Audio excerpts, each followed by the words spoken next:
Hello बच्चों, जय हिंद। कैसे आप सब? आशा करते हैं बिल्कुल स्वस्थ होंगे। तो आज क्लास 12th का रिवीजन के नाम पर लास्ट चैप्टर बायोमॉलिक्यूल बचा हुआ है। और वो चैप्टर सभी लोग छोड़ देते हैं कि ये बायोलॉजी का है। गलत है, ये बायो और केमिस्ट्री दोनों का है। इसलिए केमिस्ट्री में इस चैप्टर को जरूर पढ़िए, क्योंकि इससे क्वेश्चन निश्चित रूप से बन रहा है। वो क्या बन सकता है? ऐसे क्वेश्चन को मैंने सेलेक्ट किया है, या टॉपिक को, जो कि बोर्ड के एमपी बोर्ड और यूपी बोर्ड में कई बार ऐसा टॉपिक पूछ चुका है। हालांकि मैं बार बार ये बोलता हूँ कि सीबीएसई बोर्ड का जो लेवल होता है थोड़ा सा डेप्थ होता है, यानी गहराई उसकी अधिक होती है। तो उसका भी हम कभी करेंगे, लेकिन हम अभी अपने स्टेट लेवल के बच्चों के लिए पढ़ा रहे हैं, हिंदी माध्यम के लिए पढ़ा रहे हैं। तो उनकी बात उनके लिए बात हम कर रहे हैं अभी। ठीक है, तो चलिए स्टार्ट करते हैं। आज बायोमॉलिक्यूल्स, हिंदी में जैव अणु, क्या होता है और उसमें क्या क्या पूछा जा सकता है और कैसे लिखा जाएगा, इन सब बातों को हम वन बाय वन डिस्कस करते हैं। तो पहले मैं इसका डेफिनेशन बता दूं। जैव अणु क्या है?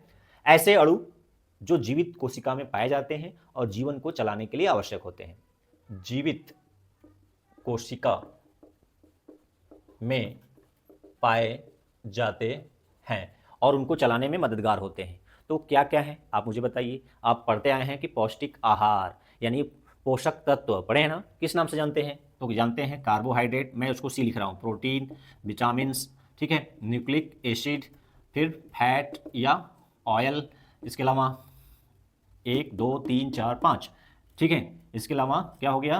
Carbohydrate, protein, vitamin, nucleic acid, fat, minerals, fat, water और मिनरल्स, ठीक है। ये हो गए पोषक तत्व भी। लेकिन इनमें कौन कौन से यौगिकों में कार्बन होते हैं, यानी ऑर्गेनिक कौन कौन इसमें से है? ये कार्बोहाइड्रेट, दूसरा प्रोटीन, तीसरा विटामिन, चौथा न्यूक्लिक एसिड, पांचवा फैट है ऑयल। ये जो छठा है मिनरल्स और सातवां है, छठा है पानी और सातवां मिनरल्स, ये अकार्बनिक यौगिक में आता है। इसलिए इस सेकेंड पार्ट में, यानी जो ऑर्गेनिक केमिस्ट्री है, इसमें हम इन 5 पॉइंट का अध्ययन करते हैं। लेकिन उनमें से खास जो है कार्बोहाइड्रेट, प्रोटीन और विटामिन, न्यूक्लिक एसिड ही है। फैट और ऑयल का स्टडी हाई लेवल पे किया जाता है, ठीक है। तो 12th लेवल में कार्बोहाइड्रेट का सबसे ज़्यादा, उसके बाद प्रोटीन, उसके बाद विटामिन, उसके बाद न्यूक्लिक एसिड, यानी चारों का उसी क्रम में अध्ययन किया जाएगा, ठीक है ना। तो सबसे ज़्यादा हम किस पर फोकस करेंगे? जो सबसे ज़्यादा पाया जाता है ऑर्गेनिक कंपाउंड पृथ्वी पर, नॉट बॉडी में। तो सबसे ज़्यादा क्या पाया जाता है? कार्बोहाइड्रेट, ठीक है ना। और कार्बोहाइड्रेट में सबसे ज़्यादा कौन सा मॉलिक्यूल पाया जाता है? ग्लूकोज। क्या पाया जाता है? C6H12O6। अच्छा, बॉडी में सबसे अधिक क्या पाया जाता है? कौन सा पोषक तत्व, यानी कौन सा बायोमॉलिक्यूल? वो प्रोटीन, ठीक है ना। वो चाहे प्रोटीन किसी भी फॉर्म में हो, प्रोटीन पाया जाता है, ठीक है। तो आज हम बात करेंगे इन तीनों चीज, 4 पॉइंट पर जल्दी से। किसका? कार्बोहाइड्रेट, प्रोटीन, विटामिन और न्यूक्लिक एसिड। जो बोर्ड के नज़रिए से इंपॉर्टेंट है उसी की बात करेंगे, और सभी पॉइंट्स को बात करेंगे कभी डिटेल जब बनाएंगे तब। तो 11th के बच्चे जब 12th में आएंगे उनके लिए, आप 12th वाले तो आगे चले जाएंगे, उनके यदि पढ़ना चाहेंगे तो एंट्रेंस के लिए हो जाएगा। तो चलिए हम करते हैं कार्बोहाइड्रेट की बात करते हैं। क्या किसकी बात भाई? कार्बोहाइड्रेट, ठीक है। कार्बोहाइड्रेट्स, कार्बोहाइड्रेट्स, ठीक है। तो कार्बोहाइड्रेट का परिभाषा क्या होता है सब जानते हैं, तो हम उसमें जो पूछा जाने वाला चीज़ है वो बताते हैं।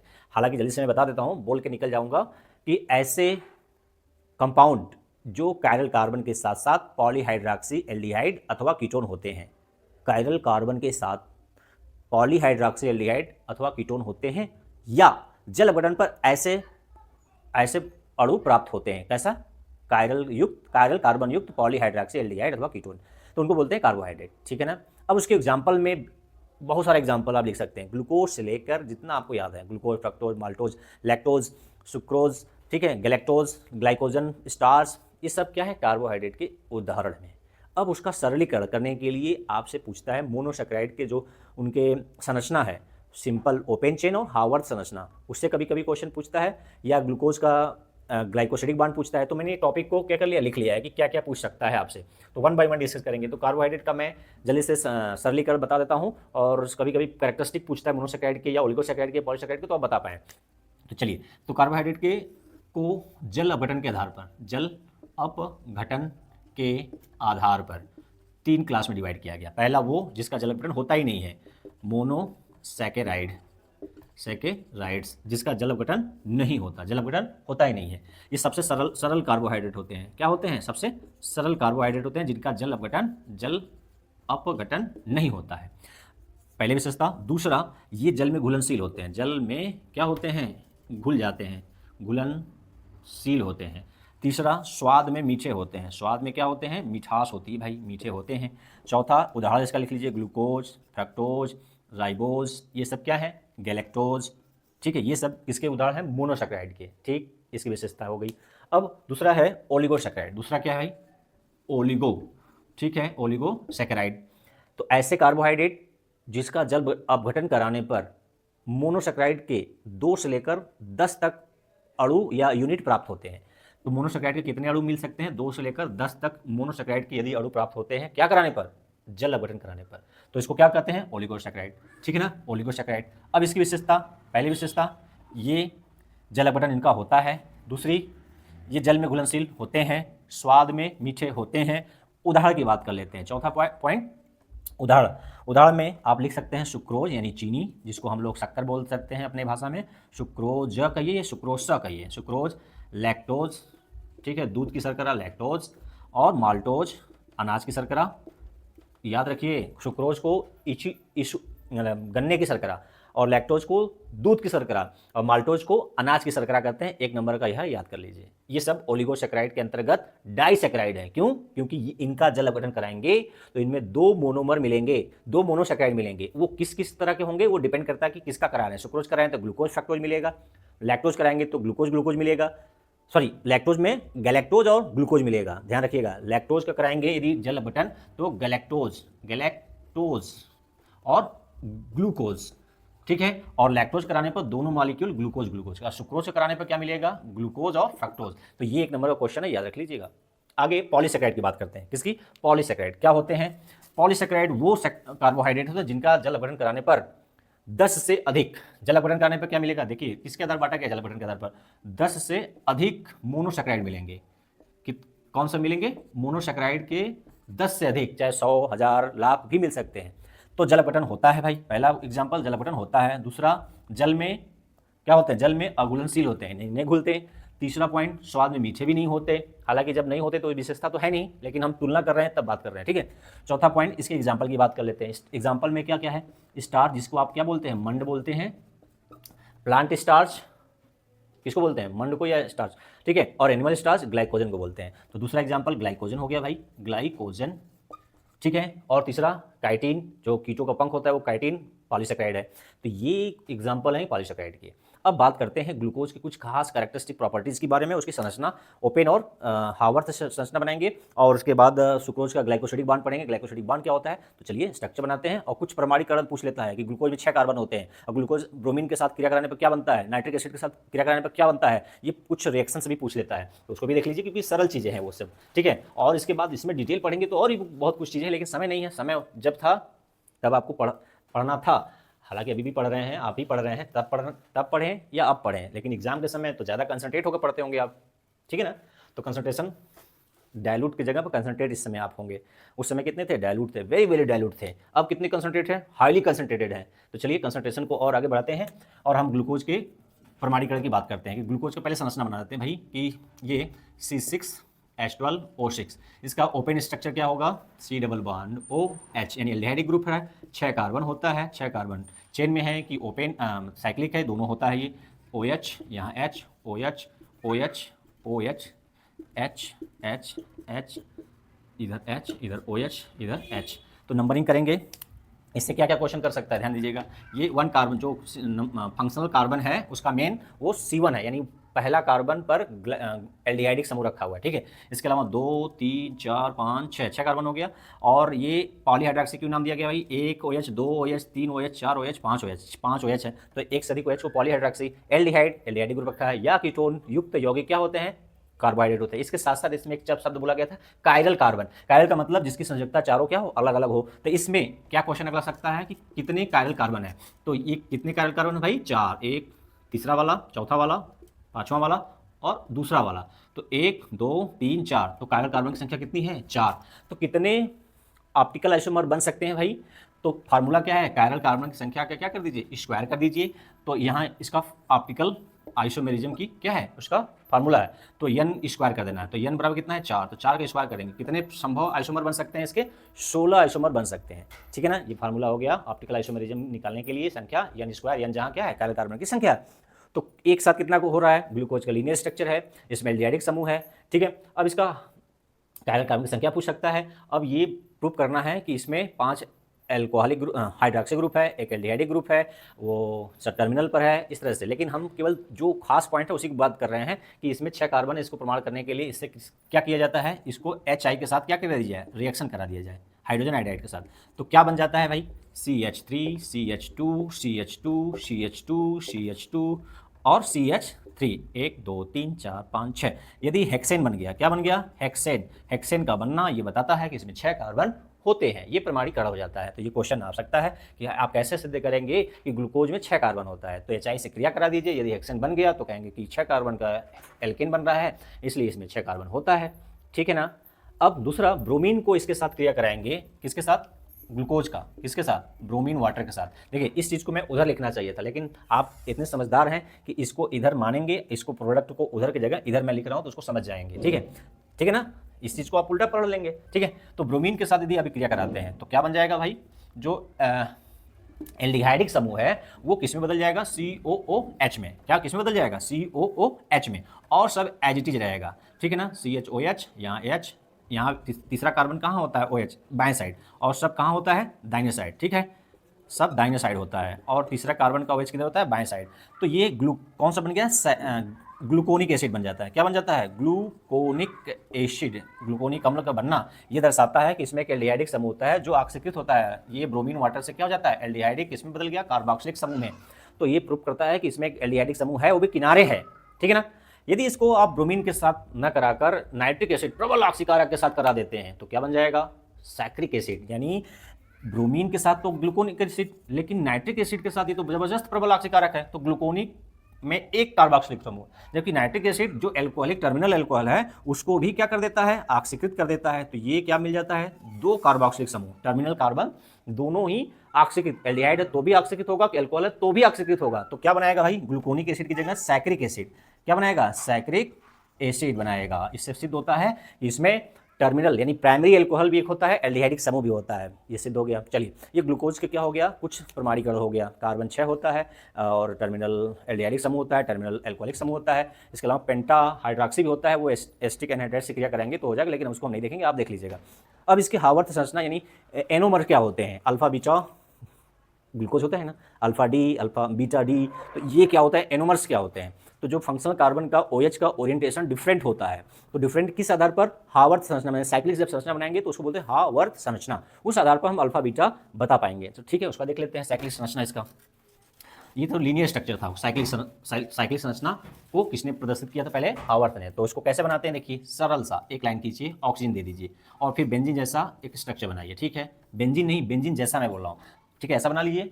फिर इसके बाद एक लाइन, 2 3 4 5 ऐसा कर दीजिए। 6 कार्बन होता है ना, तो इसको शुरुआत कहाँ से करिए, यहाँ से। यदि OH यहाँ है, H यहाँ है, OH यहाँ है, H यहाँ है, तो नंबरिंग कहाँ, 1 2 3, OH यहाँ है, H यहाँ है, चौथा H और CH2OH, ठीक है। तो ये देखिए 6 कार्बन कैसे हैं, 1 2 3 4 5, इस छठा है। जो अभी साइक्लिक स्ट्रक्चर बना था उसमें एल्डिहाइडिक जो समूह 1 और 5 के साथ साइक्लाइजेशन रिंग बन जाता है, इसलिए देखिए 5वें के साथ ये 1 का क्या हुआ, रिंग बना है, छठा बाहर है रिंग के। ये किसके जैसा संरचना बनाया है, आप मुझे कमेंट कर बताएंगे कि ये पायरेनोज के जैसा बनाता है कि किसके तरह बनाता है, आप मुझे कमेंट करके बताएंगे, ठीक है। तो ये साइक्लिक संरचना में ये OH का ओरिएंटेशन कहाँ है, नीचे साइड में, तो ये इसको बोलते हैं अल्फा डी ग्लूकोज। क्या बोलेंगे, अल्फा डी ग्लूकोज बोलेंगे। क्यों, क्योंकि OH का ओरिएंटेशन जो फंक्शनल कार्बन है उसके लगे हुए OH नीचे है। यदि यही चीज़ ऊपर हो जाए और H नीचे हो जाए तो वैसे कंडीशन को क्या बोलेंगे, बीटा डी ग्लूकोज। पलट जाएगा तो बीटा, ऊपर OH नीचे H तो बीटा, और नीचे OH ऊपर H तो अल्फा। तो आप समझ गए ना। तो ये एक दूसरे को क्या है, एनोमर, क्या है, एनोमर, ठीक है। फंक्शनल कार्बन का OH भिन्न होने के कारण जो समय होता है प्रदर्शित होती है उसे एनोमर कहते हैं, और इसी घटना एनोमरिज्म, ठीक है। एनोमर्स होते हैं आपस में, ये अल्फा और बीटा एनोमर्स हैं, ठीक है। और ईपीमर क्या होते हैं, एंट्रेंस एग्जाम में पूछ लेता है कभी कि ईपीमर क्या होते हैं। आप कमेंट बॉक्स में लिखिएगा, जब आप एंट्रेंस में बैठेंगे तो उसको आप पढ़ेंगे तो काम आ जाएगा वहाँ पर। अभी हम बोर्ड के नज़रिए से पढ़ रहे हैं ना, तो समय बचाने के लिए हम उस पर जा नहीं रहे हैं, ठीक है। इसी तरह से फ्रक्टोज का संरचना बना देते हैं, फिर ग्लाइकोसिडिक बॉन्ड बनाने में सहायता मिल जाएगी, सुक्रोज का संरचना भी बन जाएगा। एक साथ 3 काम देखना हमारा उद्देश्य होता है। तो हमने भी किसका संरचना बनाया, ग्लूकोज का। ये किसकी संरचना है, ग्लूकोज का, ठीक है। ये अल्फा डी ग्लूकोज है। कैसा ग्लूकोज है? Alpha D glucose. ये डी वर्ड क्या है भाई? ग्लिसरॉल्डिहाइड से तुलना करने पर राइट हैंड साइड OH है कि लेफ्ट हैंड साइड OH है, उसके आधार पर capital D small D small capital L का इस्तेमाल किया जाता है, और स्मॉल डी स्मॉल एल का ऑप्टिकल आइसोमरेज संबंध है, तो ये अलग तथ्य है, उसको अलग बात करेंगे। ठीक है, अब हम फ्रक्टोज की बात कर लेते हैं। फ्रक्टोज में क्या होता है भाई? कितने कार्बन होते हैं? उसमें भी 6। अच्छा हाँ, C6H12O6 दोनों ऐसे लिखा है तो आप समझ ही नहीं पाएंगे कौन ग्लूकोज है कौन फ्रक्टोज है, लेकिन अंतर बताया जाता है ना कि इसमें एल्डिहाइडिक है उसमें कीटोनिक है, लेकिन दोनों ही फेलिंग और टॉलिन को क्या करते हैं? रिड्यूस करते हैं, और अपने क्या होते हैं? ऑक्सीकृत होते हैं। ये पढ़े ना क्यों होते हैं? क्योंकि साइक्लाइजेशन होने के कारण ग्लूकोज में एल्डिहाइडिक है, समझ में आता है। फ्रक्टोज में क्या है? कीटोन है, फिर भी वो फेलिंग को टॉलिन को क्या कर देता है? रिड्यूस कर देता है। क्यों? क्योंकि साइक्लाइजेशन रीअरेंजमेंट हो जाता है। उस रीअरेंजमेंट का नाम क्या है? आप मुझे कमेंट बॉक्स में लिखेंगे तो आपके एंट्रेंस की तैयारी हो जाएगी। ठीक है ना, बहुत बड़ा नाम है, ली दी कुछ ऐसा नाम से है। ठीक है, रीअरेंजमेंट, तो वो टर्म पढ़िएगा।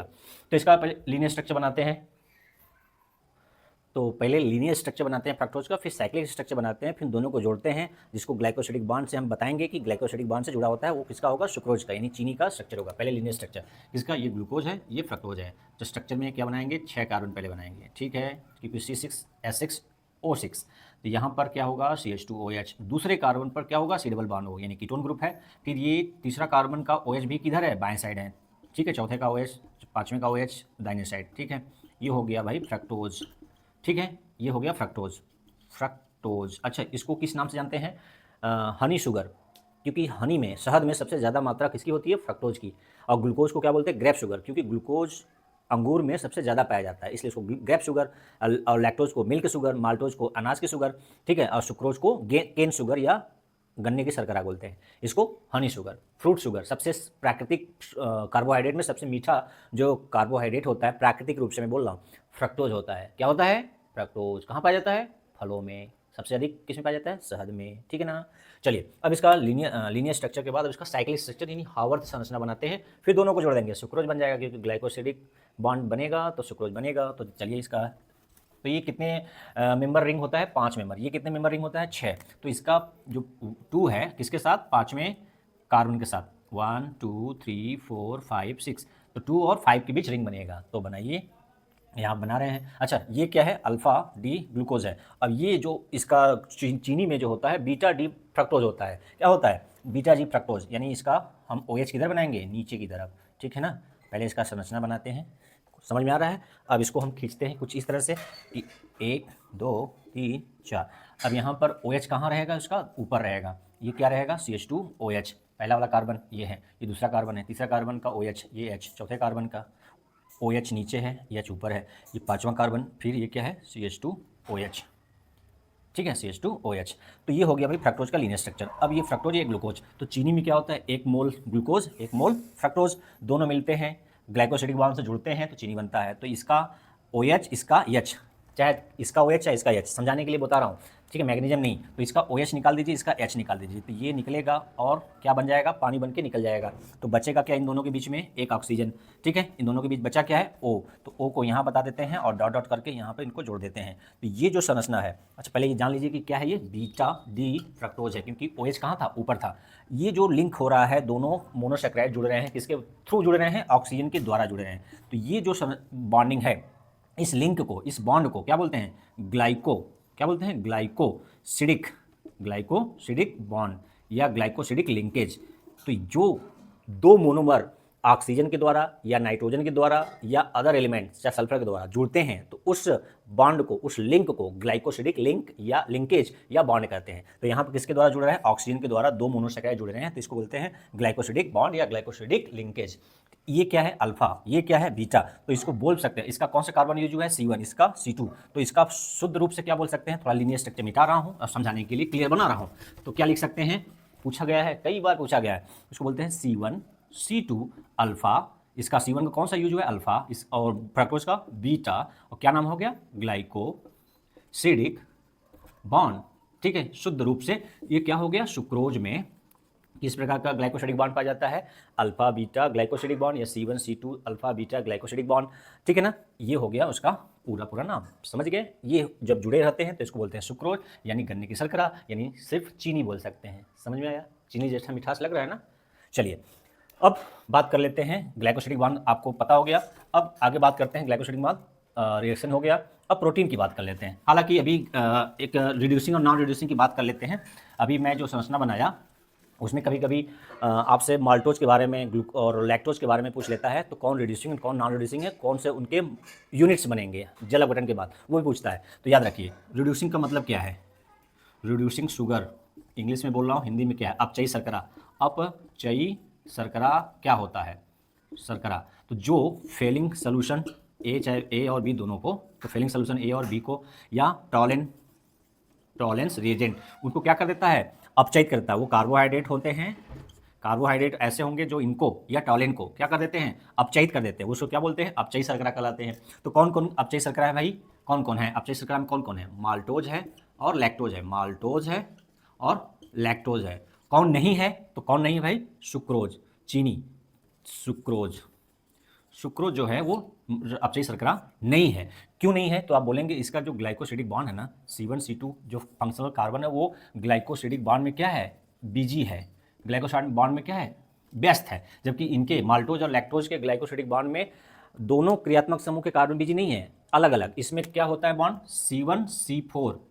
C1C4 alpha alpha D glucose होते हैं। दोनों के मॉलिक्यूल क्या होते हैं, फिर से मैं समझा दूं, C1C4 alpha alpha D glucose, यानी दोनों ही जो मोल्स होते हैं वो ग्लूकोज के होते हैं, दोनों यूनिट ग्लूकोज के होते हैं, वो भी अल्फा अल्फा होते हैं और C1C4 से जुड़े होते हैं। जबकि लैक्टोज में क्या होता है, C1C4, ठीक है, beta beta beta beta glycosidic bond होते हैं। ये जी फॉर ग्लाइकोसिडिक बॉन्ड है, शॉर्ट कर लिख रहा हूँ, ठीक है ना।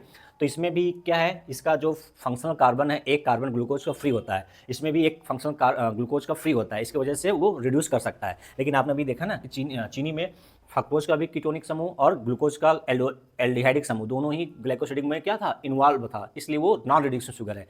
क्लियर है पॉइंट, नहीं क्लियर है थोड़ा सा अपने से भी पढ़ लीजिए ना, क्लियर हो जाएगा। जब जो अपने से पढ़ता है ना बहुत दिन तक याद रखता है, फ्री में मिस हो जाता है। हालांकि ये फ्री तो नहीं है, आपका मेहनत लगता है इसमें भी। चलिए, हमारा भी मेहनत लग रहा है, इसमें टाइम लगता है और समझ रहे हैं कि क्या समस्या आती है, आपको समझाने की जरूरत नहीं है। आगे बात करते हैं प्रोटीन की। अगला टॉपिक क्या है भाई, प्रोटीन। अगला बायोमॉलिक्यूल क्या है, प्रोटीन। इससे कुछ क्वेश्चंस बन सकते हैं। तो प्रोटीन क्या होते हैं, एमिनो एसिड के बहुलक, एमिनो एसिड के क्या होते हैं, बहुलक, यानी पॉलीमर को क्या बोलते हैं, प्रोटीन कहते हैं, ठीक है ना। और प्रोटीन के एकलक इकाई को क्या बोलते हैं, एमिनो एसिड बोलते हैं, ठीक है। तो अब प्रोटीन का डीनेचुरेशन कभी कभी पूछ लेता है। डीनेचुरेशन यानी प्रोटीन का विकृतीकरण क्या है, डीनेचुरेशन ऑफ प्रोटीन। तो प्रोटीन का डीनेचुरेशन ऑफ प्रोटीन, डीनेचुरेशन, या प्रोटीन का हिंदी में क्या बोलते हैं, प्रोटीन का विकृतीकरण, बहुत इंपॉर्टेंट है, ये कई बार पूछ चुका है। तो जो प्रोटीन की सक्रियता है, प्रोटीन की सक्रियता घट जाना, क्यों घट जाना, तापमान से या पीएच चेंज से या किसी अन्य से, या किसी अन्य कारण से।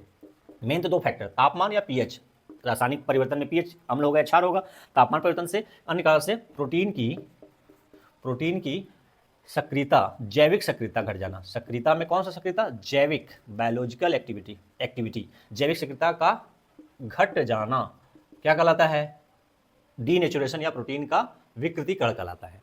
एग्जाम्पल, जो अंडे को उबालने से जो सफ़ेदी, मतलब सफ़ेद उस कलर का जो प्रोटीन होता है ना, वो सॉलिडिफाई हो जाता है, यानी उसका जो एग एल्बुमिन होता है वो डिस्ट्रॉय होने लगता है, यानी बॉयल कराने पर जो लिक्विड होता है वो क्या होने लगता है, सॉलिडिफाई होने लगता है।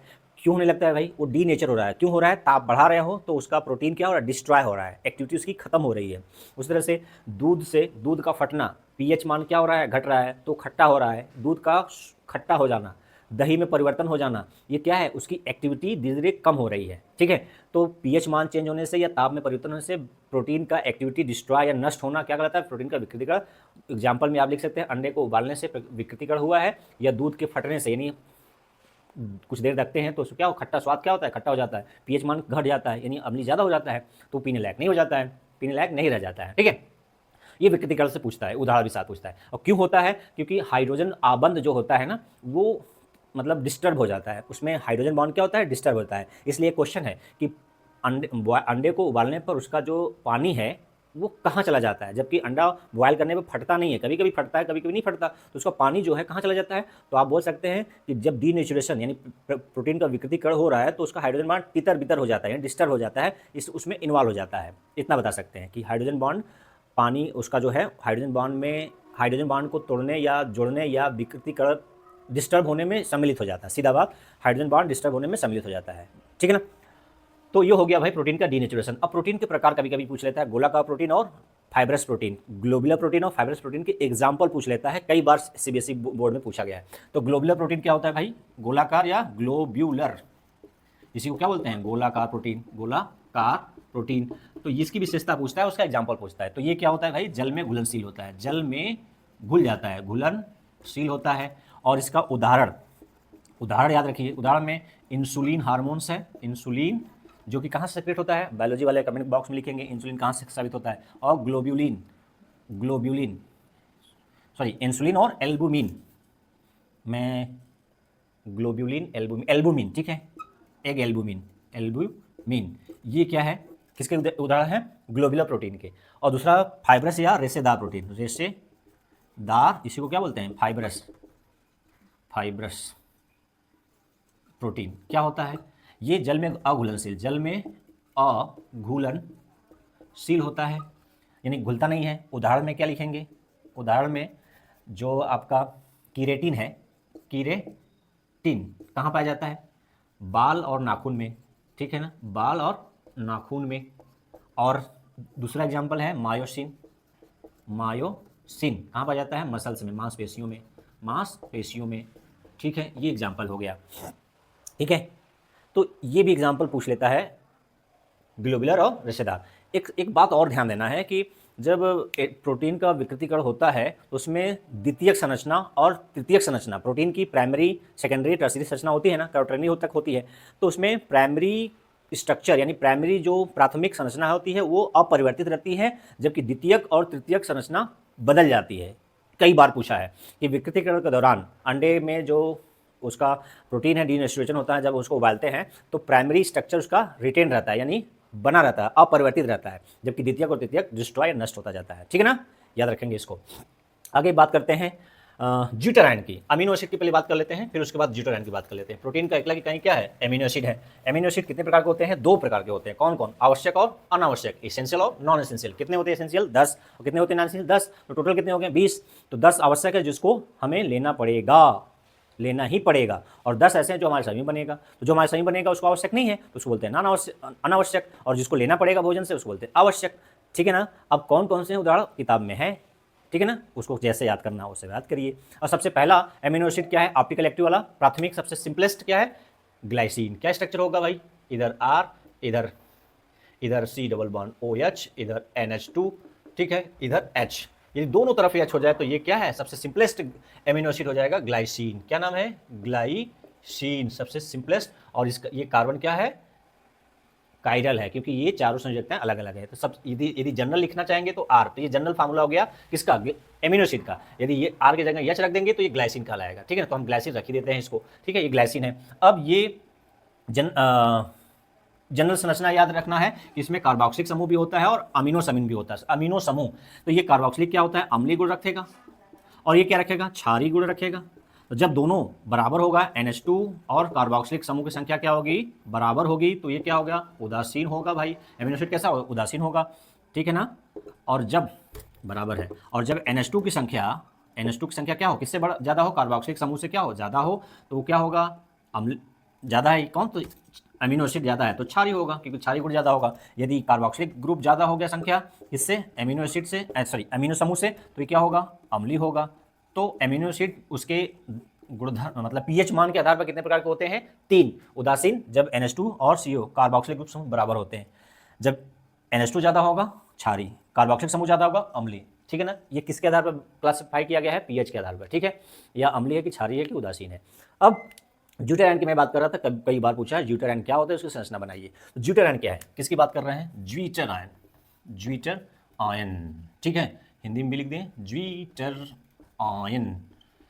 ऐसा अमीनो एसिड जिसमें कार्बोक्सिलिक एसिड का हाइड्रोजन ट्रांसफर चला जाता है, किसकी ओर चला जाता है, अमीनो समूह पर चला जाता है, जिसकी वजह से कार्बोक्सिलिक समूह पर क्या होता है, माइनस चार्ज, और अमीनो समूह पर जाता है धन आवेश। तो इस संरचना को क्या नाम देते हैं, ज्यूटेरायन। तो कैसे हो जाता है भाई, देखिए इसको, ये जो कार्बोक्सिलिक एसिड होते हैं वो अम्लीय होते हैं, क्यों होते हैं, क्योंकि H+ देते हैं, तो ये H+ देगा, ठीक है ना, तो ये कहाँ चला जाएगा, यहाँ चला जाएगा, क्योंकि इसके पास क्या है, लोन पेयर ले लेगा, तो ये बन जाएगा कुछ ऐसा COO माइनस, और ये यहाँ पर पहले से क्या था 2, अब कितना हो गया 3, तो ये क्या हो जाएगा प्लस चार्ज, ये क्या हो गया माइनस चार्ज, ये पहले से क्या है R, यदि जनरल हम जनरल आई ले लें तो R ले लेते हैं, ये H है, तो यहाँ NH2 से क्या हो गया NH3 हो गया, तो 4 बॉन्ड होते ही ये नाइट्रोजन प्लस चार्ज। तो ऐसी संरचना, फिर यदि H क्या हुआ है, ट्रांसफर हुआ है, फिर से वापस आ सकता है, तो ये इस संरचना, ऐसी संरचना क्या कहलाएगी, ज्विटर आयन, ठीक है ना। ऐसा अमीनो एसिड जिसमें कार्बोक्सिलिक का हाइड्रोजन अमीनो समूह के पर अमीनो समूह द्वारा ग्रहण कर लिया जाता है, और उस पर धन,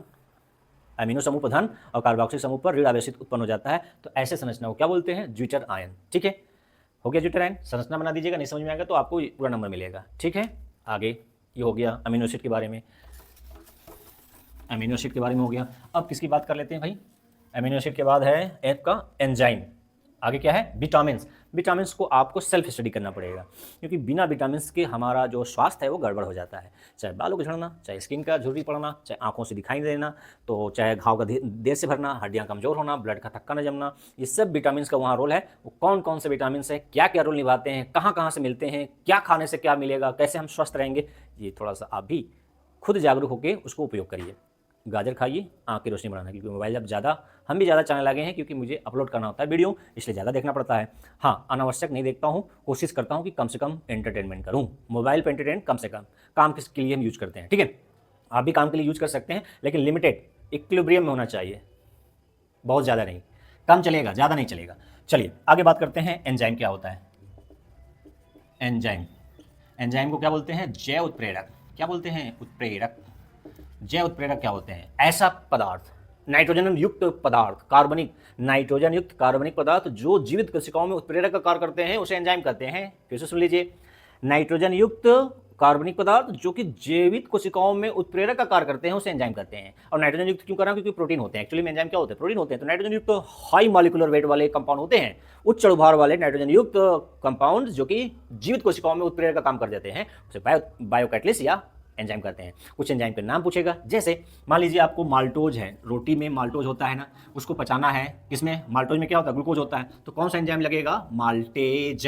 तो जनरली एंजाइम के लास्ट में ASE जनरली होता है, सब में जरूरी नहीं है, जैसे पेप्सिन, इरेप्सिन, टाइमोट्रिप्सिन, उसमें एज है नहीं है, लेकिन ज़्यादातर में एज होगा, जैसे लाइपेज, एमाइलेज, ठीक है, माल्टेज, ग्लूकेज, इस सब में एज लगा है। तो किस में बदल देता है भाई, ग्लूकोज में। किस में बदल देता है, ग्लूकोज में। उस तरह से ग्लूकोज को, मान लीजिए लैक्टोज को पचाना है, तो कौन सा एंजाइम यूज होता है, लैक्टोज को पचाने के लिए, दूध की शर्करा को पचाने के लिए कौन सा, लैक्टेज क्या होता है, ठीक है, लैक्टेज नहीं होता है, लेकिन उसके लिए एक एंजाइम होता है जिसमें बच्चों में ज़्यादा पाया जाता है, ठीक है, और केसिन को पचाना, रेनिन, दूध की प्रोटीन है केसिन, और उसको पचाने के लिए यूज होता है रेनिन, जो बच्चों में ज़्यादा पाया जाता है, क्योंकि बच्चे ज़्यादा दूध पीते हैं, तो रेनिन एंजाइम। हालांकि लैक्टोज को पचाने के लिए लैक्टेज होगा, लैक्टेज, लेकिन दूध की प्रोटीन, तो कार्बोहाइड्रेट हुआ ना, ये दोनों क्या हुआ, कार्बोहाइड्रेट, लेकिन मैं क्या बोल रहा हूँ, दूध की प्रोटीन, रेनिन, क्या है, रेनिन, इसको कौन पचाएगा, सॉरी उल्टा नाम लिख दिया, केसिन, किसको बात कर रहा हूँ, केसिन प्रोटीन है, कौन पचाएगा, रेनिन एंजाइम है, किस में पचाएगा, सरल अणु में पचा देगा, सरल अमीनो एसिड या सरल अणु, नहीं याद रहे तो सरल अणु कर दीजिएगा, पाचन का मतलब सरल अणु में बदलना, ताकि ब्लड में मिल जाए, ब्लड से सेल में चल जाए, यही है पाचन। तो केसिन प्रोटीन को रेनिन एंजाइम सरल अणु में बदल देता है, और लैक्टोज को किसमें, ग्लूकोज और गैलेक्टोज में बदल देता है, कौन, लैक्टोज, लैक्टेज, ASE, ठीक है ना। तो ज़्यादातर, और हमारे छोटी आंत में कौन कौन सा, पेप्सिन, इरेप्सिन, काइमोट्रिप्सिन, ये प्रोटीन पाचक हैं। अच्छा, वसा पाचक एंजाइम क्या है, वसा को कौन पचाता है, वसा को लाइपेज, क्या पचाता है, लाइपेज, क्योंकि, और कार्बोहाइड्रेट को एमाइलेज। तो इस तरह से जनरल भी नाम पूछ सकता है, वसा या घी का पाचन लाइपेज करता है, और कार्बोहाइड्रेट में जैसे अलग अलग कार्बोहाइड्रेट को अलग अलग पचाता है, लेकिन जनरल यदि पूछे कार्बोहाइड्रेट तो क्या बोलेंगे, कार्बोहाइड्रेट के लिए एमाइलेज, एमाइलेज, ठीक है ना। तो इस तरह से एंजाइम भी पूछ लेता है, ठीक है। एंजाइम नाइट्रोजन युक्त पदार्थ होते हैं जो जीवित कोशिकाओं में काम करते हैं। कुछ के उदाहरण पूछ लेता है तो उसको याद रख लीजिए आप, ठीक है ना। तो ये हो गया भाई एंजाइम। अब डीएनए आरएनए में अंतर पूछता है, जो कि मैथ वालों के लिए भारी भरकम पड़ जाता है कि डीएनए क्या है, आरएनए क्या है, उसका क्या उपयोगिता है, दोनों में अंतर क्या है। तो सबको पता है कि डीएनए आरएनए में अंतर आ रहा है, और आता भी है हर साल। SN1 SN2 में रिएक्शन आता है अंतर, DNA RNA में अंतर आता है, ग्लूकोज और सॉरी एल्डिहाइड कीटोन में अंतर आता है, ठीक है, अल्कोहल फिनॉल में अंतर आता है। तो ये अंतर वाला है। तो जल्दी से देख लीजिए, DNA पहले नाम से फिर काम से, RNA पूरा नाम क्या है, डीऑक्सी राइबो न्यूक्लिक एसिड, ठीक है, डी से डीऑक्सी, एन से न्यूक्लिक, ए से एसिड, आर से यहाँ से डीऑक्सी शब्द हट जाएगा, राइबो न्यूक्लिक एसिड। ये है पहला उसका नाम अंत। दूसरा, इसमें जो नाइट्रोजनस क्षार होता है क्या होता है, थायमीन होता है। क्या होता है, थायमीन होता है। इसमें क्या होता है, थायमीन की जगह पर यूरेसिल होता है। क्या होता है, यूरेसिल होता है, यानी टी की जगह क्या होता है, यू होता है, ठीक है। तीसरा पॉइंट, कई बार आपके क्वार्टरली हाफ ईयरली लिख चुके हैं आप, लेकिन फिर भी मैं क्या बताऊँ, बता दे रहा हूँ, मान नहीं रहा हूँ, इसलिए सरल है ना। चलिए आगे आप कर लीजिएगा। इसमें डबल हेलिक्स होता है। इसमें क्या होता है, ये डबल हेलिक्स मतलब 2 कुंडली होती है, हेलिक्स, ठीक है। ये क्या होती है, RNA सिंगल स्ट्रैंड होता है, सिंगल संरचना होती है, स्ट्रक्चर होता है, ठीक है। हेलिक्स बोल सकते हैं स्ट्रक्चर, ठीक है, सिंगल स्ट्रक्चर या सिंगल एक कुंडली संरचना, हेलिक्स, सिंगल हेलिक्स, ठीक है। और ये डबल हेलिक्स ऐसा होता है ना, जिसमें हाइड्रोजन बॉन्ड होता है ए का टी के साथ, जी का सी के साथ। तो ए और टी कितने हाइड्रोजन बॉन्ड बनाते हैं भाई, 2 हाइड्रोजन बॉन्ड बनाते हैं, और जी और सी के बीच 3 हाइड्रोजन बॉन्ड, ठीक है ना। जब ये डबल हेलिक्स संरचना होती है इस तरह से, ठीक है। और ये कैसा होता है, सिंगल ही मुड़े रहते हैं।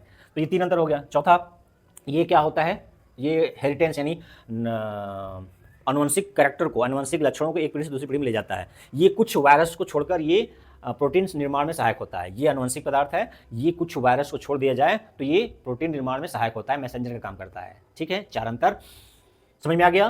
तो DNA RNA में अंतर आप लिख सकते हैं। तो मैंने कार्बोहाइड्रेट से DNA RNA तक बताया। एक आपको पढ़ना है क्या, विटामिन कमी से क्या रोग होता है, क्या सोर्स होता है। तो यदि वीडियो अच्छा लगे तो जो आप करते हैं, क्या करते हैं, पहले सब्सक्राइब कर लेते हैं, फिर अच्छा लगता है तो दोस्तों को बताते हैं कि उस दोस्त को बताएंगे तो वो भी पढ़ सकता है। तो MP बोर्ड में 17 तारीख को है केमिस्ट्री का, और UP बोर्ड में चल रहा है, उसका डेट नहीं पता है मुझे, CBSE का हो चुका है आज का मतलब कंप्लीट हो चुका है। तो ये वीडियो यदि उन लोगों के पास पहुंच जाए जिसको अभी शॉर्ट टाइम में रिवीजन करना है तो उनके लिए हेल्पफुल हो सकता है। तो मैं अपने बॉडी को विराम देता हूँ। चैप्टर मैंने 1 से लेकर 10 तक कवर करने का प्रयास किया, मेरी तरफ से मैंने पूरा प्रयास किया है। आप कितना प्रयास कर रहे हैं वो रिजल्ट बताएगा। ये प्रयास आपको एंट्रेंस तक काम आएगा। तो आज के लिए इतना ही। जय हिंद, जय भारत। आपका दिन, आपका रात, आपका सुबह जो भी आप देखेंगे मंगलमय हो। हैप्पी होली।